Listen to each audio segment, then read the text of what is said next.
Bismillahirrahmanirrahim. Assalamualaikum warahmatullahi wabarakatuh. Waalaikumsalam warahmatullahi wabarakatuh. Kembali kami dari Forum Pengurangan Risiko Bencana Kabupaten Sampang menjumpai teman-teman. Dan hari ini kita mencoba untuk lebih kenal dekat dengan salah seorang koordinator penanaman yang hampir sudah mau 3 kali menjelang 3 kali nanam, baik di darat dan di pesisir pantai. Orang di belakang layar ini sering tidak kelihatan, namun kalau sudah bergerak biasanya gesit orangnya. Selamat malam Mbak Risa. Sore siang Mas Mama. Nah ini Mbak Risa, saya pikir Mbak Risa ini jadi hostnya, namun hari ini biasanya di forum di Sampang ini memang berbagi tugas. Mungkin teman-teman tidak menyangka bahwa Mbak Risa ini juga selain sibuk di urusan host, tapi beliau juga sibuk dalam beberapa kegiatan, diantaranya yang saya catat ini Mbak Risa sibuk di Dostana tahun ini. Terus beliau juga sedang mencoba menyelesaikan S2, S3 Mbak Risa. Tutup aja Mas. Terus beliau juga aktif di KB, beliau aktif di kegiatan-kegiatan sosial. Namun alhamdulillah selama hampir 2 tahun lebih Mbak Risa ini bareng forum, berbagai kegiatan di forum beliau hadir, dan memang kita percaya perempuan satu ini untuk dalam isu penanaman kita berikan tanggung jawab. Gimana, sehat Mbak Risa? Alhamdulillah Mas Mama sehat. Saya pikir kita harus cepat-cepat karena Mbak Risa ini ditunggu pesawat ini, sudah bergeser hari ini. Jadi Mbak Risa mungkin sedikit kami pengen tahu, karena tahun ini kami mendengar forum dengan beberapa stakeholder akan nanam kembali. Betul. Nah ini gimana ceritanya Mbak Risa? Mungkin sepintas disampaikan ke pemirsa relawan kebencanaan hari ini. Monggo Mbak. Baik, terima kasih Mas Mama. Assalamualaikum warahmatullahi wabarakatuh. Perkenalkan, saya Riza, biasa akrab disapa Riza. Saya sudah masuk di forum pengurangan risiko bencana yang dikomandani atau diketuai oleh beliau, yaitu Mas Mama. Di sini mungkin berbicara dengan isu-isu kebencanaan itu banyak. Tidak lain bagaimana kita itu hanya menjaga pada pasca kejadian pada saat bencana itu sendiri, akan tetapi perlu nih yang namanya sebelum bencana itu datang ada beberapa hal yang perlu kita lakukan terlebih dahulu seperti pra gitu Mas Mama. Apa saja nih perlu kita ketahui bersama bahwasanya di pra bencana itu salah satunya yang bisa kita lakukan itu adalah penghijauan atau penanaman seperti itu. Perlu banyak sih menurut saya yang tidak hanya fokus penanaman itu di sebuah pesisiran, di tempat pantai dan semacamnya seperti itu. Akan tetapi penanaman yang kayak di lahan-lahan yang kosong gitu Mas Mama, seperti apalagi nanti yang ditanam itu bermanfaat seperti itu sangat membantu perekonomian juga bagi masyarakat tentunya seperti itu. Mulai dari kayu-kayu jati, sengon, dan itu fungsinya nanti kalau sudah tua kan banyak Mas, membantu seperti itu untuk kehidupan masyarakat. Ada juga nanti bibit yang nantinya produktif seperti kelengkeng, jeruk, itu sudah kita tata dari sekarang. Nah rencananya tahun ini rencana nanam di beberapa titik, mungkin bisa dijelaskan Mbak Risa. Oke, di tahun ini perlu saya sampaikan dulu sebelum tahun yang sekarang. Dari tahun 2022 itu kita sudah melakukan penanaman Mas Mama, yaitu pada tanggal 26 Januari 2022 kita melakukan penanaman itu di 4 titik. Yang pertama ada di Kecamatan Karangpenang, yang kedua itu ada di Kedungdung, terus yang ketiga Robatal, yang keempat itu ada di Tampelengan. Nah sampai saat ini alhamdulillah, walaupun namanya juga usaha untuk menanam, itu tentunya tidak hidup semua, akan tetapi paling enggak berapa persen dari usaha yang sudah kita lakukan itu sudah muncul yang namanya hidup dan menjaga alam kayak gitu Mas Mama. Terus penanaman yang kedua sebenarnya tahun ini sudah yang ketiga ketiga kali penanaman seperti Ya, itu. ya. Nah, Yang jadi kedua? yang kedua itu penanaman mangrove yang mana itu kita lakukan di pesisir pantai Camplong di dekat Unair. Poltera betul. Nah, Poltera. Ini karena saking ingatnya ke Ika Unair ini Mas Ama, karena beliau adalah supporter bagi kita gitu. Iya, oke. Ya, pada waktu itu beliau ada beberapa memang yang suhu-suhu yang luar biasa yang mensukseskan penanaman mangrove di Forum Pengurangan Risiko Bencana. Salah satunya itu yaitu Ika Unair. Beliau dari Surabaya ya Mas ya. Unair mungkin tidak asing lagi nih berbicara Unair. Ya. Yang kedua itu ada Kadis Kehutanan Provinsi Jatim, beliau ikut serta dan andil dalam penanaman itu sendiri. Ada Wakil Bupati Bangkalan, terus ada Bupati Sampang serta Sekda Sampang. Dan alhamdulillah pada penanaman itu kita bungkus dalam Festival Mangrove se-Jawa Timur.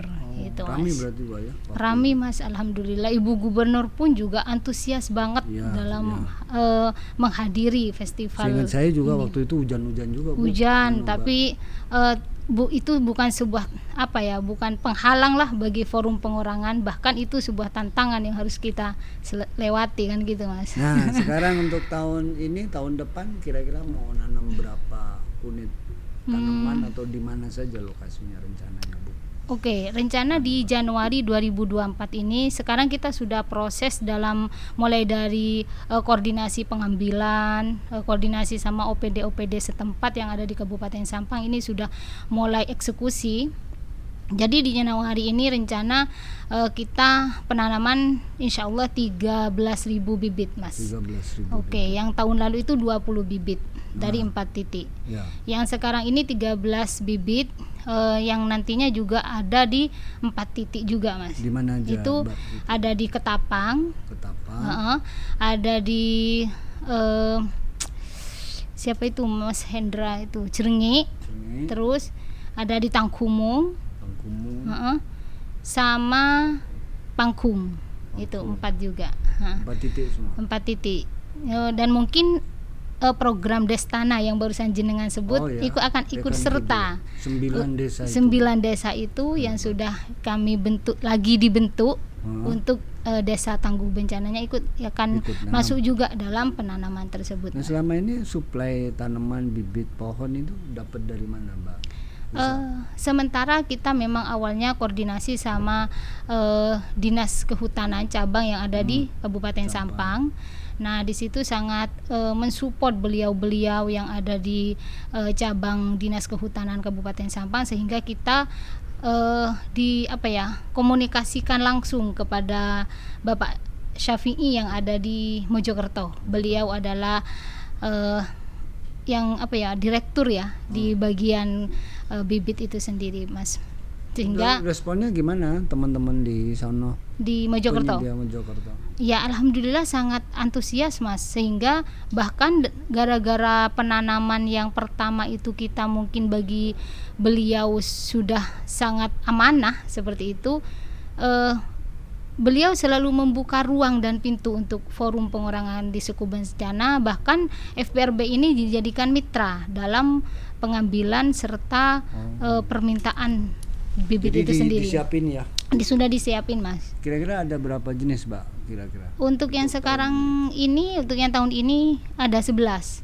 11. Iya, 11 macam Dan bibit. sudah terploting di sekian titik itu. Sampun terploting. Hasil evaluasi konon katanya sedang dengar juga ada tim yang melihat langsung ya lokasi, terus melihat hasil penanaman kemarin. Iya. Itu tim yang datang melihat itu gimana komentarnya Mbak? Iya. Untuk tim Monef pada penanaman yang awal itu Mas, beliau memang responnya baik. Mbak Liza berarti ini sudah hidup, tinggal dijaga terus diperhatikan lagi agar tumbuh dan hasilnya bermanfaat. Itu sangat bagus lah Mas responnya. Dan kemarin itu tim dari Mojokerto juga lagi memonitoring terkait lahannya. Kan kita baru mau menanam yang ketiga kalinya. Jadi dicek dulu sebelum kita mengambil bibit lokasinya dicek layak nggak kita kasih bibit Dan kayak ketika gitu. dilihat, dicek komentar timnya, Oh, komentarnya luar biasa lagi Mas. Soalnya iya. Soalnya kita kan forum juga hati-hati loh Mas, nggak sembarang gitu. apa konsekuensinya misalnya dicek terus mati tanaman atau kurang hidupnya nggak bagus gitu, apa ada konsekuensi dari Mojokerto Pak, ke Ya, komunitas untuk penerima itu? konsekuensi sih sebenarnya tidak ada, cuman tetap untuk arahan, motivasi dalam menjaga, karena ini tidak hanya bagaimana bibit ini tumbuh dan bermanfaat bagi dirinya atau masyarakat, tetapi ini fungsinya juga untuk alam kan gitu Mas. Jadi tetap ada dorongan Tidak dijaga. dikenain biaya Pak untuk ngambil untuk proses bibit ini 13.000 lebih ya, 13.000. itu kena biaya nggak? Alhamdulillah gratis tis gitu Mas. Iya. Nah, sepengetahuan Mbak Risa, apakah ada komunitas atau kelompok seperti FBRB Sampang yang secara konsisten nanam setiap tahun, ada nggak Mbak pemantauan jenengan? Selain Atau informasi dari Mojokerto selain kita lah, yang terkait nanam-nanam. penanaman Ya. ini. Oh iya, maksudnya dari OPD lain gitu Ya, ta Mas? ya, mungkin. Iya, memang ditanya sih gimana Mbak perkembangannya gitu. Memang ada selalu, baik itu entah per bulan ataupun beberapa waktu, gimana Mbak perkembangannya. Terus bahkan ada yang nanya itu mare abue gitu Pak. Ya itu Mas. artinya apa? Ya kayak kan ada pohon yang produktif nih. Jadi, tentunya yang produktif itu kalau betul-betul dirawat dan dijaga otomatis berbuah lah. Mare abue gitu loh Mas. Sudah berbuah. Lah kalau sudah berbuah tak coba petik gitu loh Mas. Ya, mudah-mudahan ini ya proses nanam ini sambil menunggu datangnya hujan mulai kuat, mudah-mudahan lancar. Amin. Nah, sebelum ini mungkin ada closing statement Iya. untuk rencana nanam dan ke depan ini. Oke. Monggo Mbak Risa. Oke. Terima kasih telah diundang sama Ketua Forum Pengurangan Risiko Bencana di Kabupaten Sampang. Mungkin tidak asing lagi ya berbicara penghijauan itu tentunya ada tujuan dan manfaatnya, seperti itu Mas Mama. Bahwasanya penghijauan itu merupakan sarana untuk melestarikan lingkungan. Terus agar lingkungan kembali asli dan sehat tanpa adanya pencemaran. Dengan adanya penghijauan akan menurunkan suhu suatu tempat itu sendiri, sehingga kayak polusi, debu itu bisa terserap dengan adanya pepohonan itu sendiri. Nah, tentunya kita tidak hanya bagaimana nanam tapi tidak dirawat kan gitu Mas Mama. Tapi nanam, dirawat, dijaga sehingga kita bisa merasakan hasil dan manfaatnya dari apa yang sudah kita lakukan kayak gitu. Dan itu pun tidak hanya untuk kita sebagai manusia kan, tetapi untuk semua lingkungan, mencintai alam masuk dalam kategori penghijauan itu sendiri gitu Mas. Siap. Oke. Cukup? Nah, sesuai ini loh Mas. Apa ada lagi hadis tuh, Mbak? Hadis. Fasadul bari wal bahri bima kasabat aidinas, bahwasanya kerusakan laut dan darat itu disebabkan oleh ulah manusia itu sendiri. Nah, tentunya kita nih Forum Pengurangan Risiko Bencana akan mengajak semua masyarakat, semua elemen stakeholder dan pentahelik untuk bagaimana kita tidak termasuk dalam kategori hadis tersebut Mas Mama gitu. Akan tetapi sebaliknya gitu loh ya, menjaga. Ya, Oke. itu menjadi sebuah kepedulian, kita harap menjadi kepedulian bersama Mbak Risa dan semua komunitas bareng-bareng Oke. nanam. Dan saya pikir juga akan banyak komunitas yang akan hadir, dan mudah-mudahan rencana bulan Desember, Januari, Februari Mbak Risa dan tim bisa berjalan lancar. Dan semua yang ditanam hidup, bermanfaat, sehingga nggak terlampau panas nih alam hari ini. Iya, amin Mas Mama. Betul. Terima kasih Mbak Risa, rawuhnya semua ini sudah ditelepon terus menerus ini harus segera bergeser. Terima kasih buat semuanya. Ya. Dan kita akan ketemu dalam podcast mendatang. Minta maaf hari ini podcastnya hanya sejenak, namun ini adalah bagian dari upaya bersama FBRB Sampang dalam mengurangi dampak risiko kebencanaan hari ini dan ke depan. Terima kasih atas kehadirannya Mbak Risa, dan terima kasih teman-teman FBRB, teman-teman relawan pegiat kebencanaan dimanapun Anda berada. Wassalamualaikum warahmatullahi wabarakatuh. Waalaikumsalam Salam warahmatullahi tangguh, salam kemanusiaan. kemanusiaan.